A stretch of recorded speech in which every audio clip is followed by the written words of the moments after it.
जनता के बीच में जनादेश जाते के हैं, जरिए तो बिल्कुल बिल्कुल जो जनादेश है वो बताता है कि उनके कार्यों को लेकर किस तरीके से जो जनता है वो देख रही है, और यही जनता आपको यहाँ पर दिखाई भी दे रही है उडुपी की सड़कों पर। और 2 किलोमीटर का ये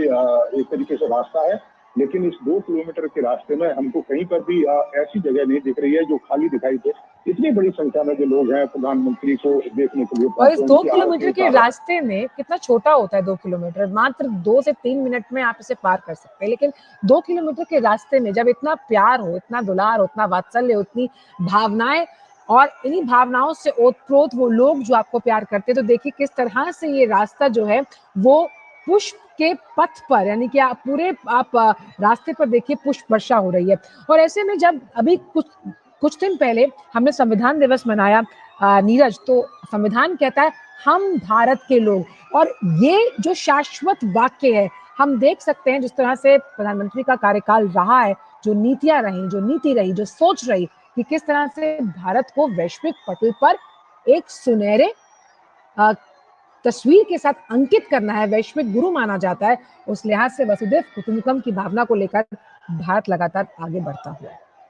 देखिए बिल्कुल वैश्विक गुरु है, और आप देख रहे हैं कि हमारे ऋषि मुनियों ने और हमारे वैदिक ग्रंथों ने एक तरीके से लीड लिया था, और किस तरीके से विश्व को एक स्पष्ट जो दृष्टि है वो दी थी। हमारे जो गणितज्ञ हैं, आप देखें कि किस तरह की जो गणना है और उस जमाने में उन्होंने की थी बिना किसी यंत्र के, और आज भी वो जो गणना है वो सटीक बैठती है। आप सोमनाथ में जाइए, सोमनाथ में एक पिलर लगा हुआ है, और जहाँ से एक सीधी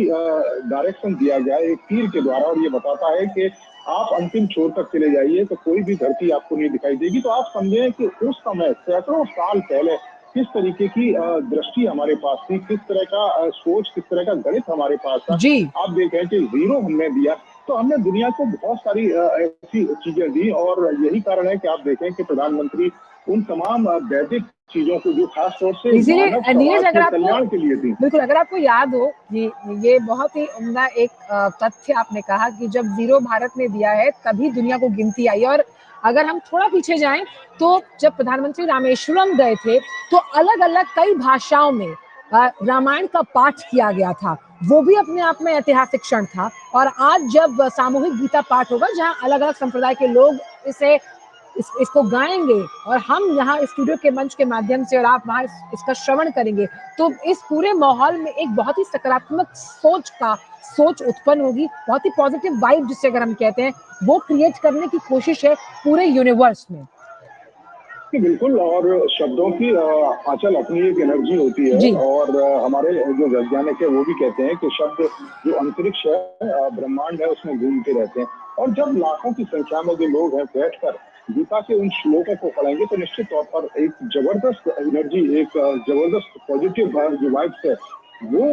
लोगों को मिलेगी, जो लोग वहाँ बैठे होंगे, और उसके साथ साथ जो लोग सुन भी रहे होंगे, और वो जुड़ पाएंगे गीता से बहुत ज्यादा नजदीकी से। आप देखें कि गीता अगर आप पढ़ते हैं तो आपको कुछ ना कुछ गीता में जरूर मिलता है, चाहे आप किसी भी संप्रदाय से रहे हों, किसी भी धर्म को आप फॉलो करते रहे हों, लेकिन गीता एक तरीके से सार है मानव समाज के कल्याण के लिए, मानव समाज के उत्थान के लिए, और मानव समाज के उत्थान के लिए तमाम बातों का जो जिक्र है वो गीता में लिखा गया है। और निश्चित तौर पर जब गीता का पाठ होगा तो उन बातों को दूसरे लोगों तक पहुंचाने में एक मदद भी मिलेगी, और उनकी की जो महत्ता है उसको भी एक तरीके से आप कहें कि एक बूस्ट मिलेगा। और ये आप देखें कि किस तरीके से लोग प्रधानमंत्री का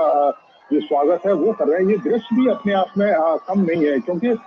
एक तो उत्तर भारत में आंचल आप देखें कि इस समय सर्दी का मौसम है, लेकिन यहाँ पर उतनी सर्दी नहीं है, और गर्मी आपको महसूस होती है, और उसके बावजूद भी जिस तरीके की जो भीड़ आपको दिखाई दे रही है, ये बताता है कि तमाम शारीरिक कष्टों के बावजूद जो धार्मिक जो मान्यताएं वो किस तरीके से हावी है लोगों के ऊपर, किस तरीके से एक आस्था, किस तरीके से एक विश्वास अपने प्रधानमंत्री को लेकर है, प्रधानमंत्री की नीतियों को लेकर है। जो बिल्कुल, भक्ति, ज्ञान, हैं। दर्शन जिसके लिए भारत को जाना जाता है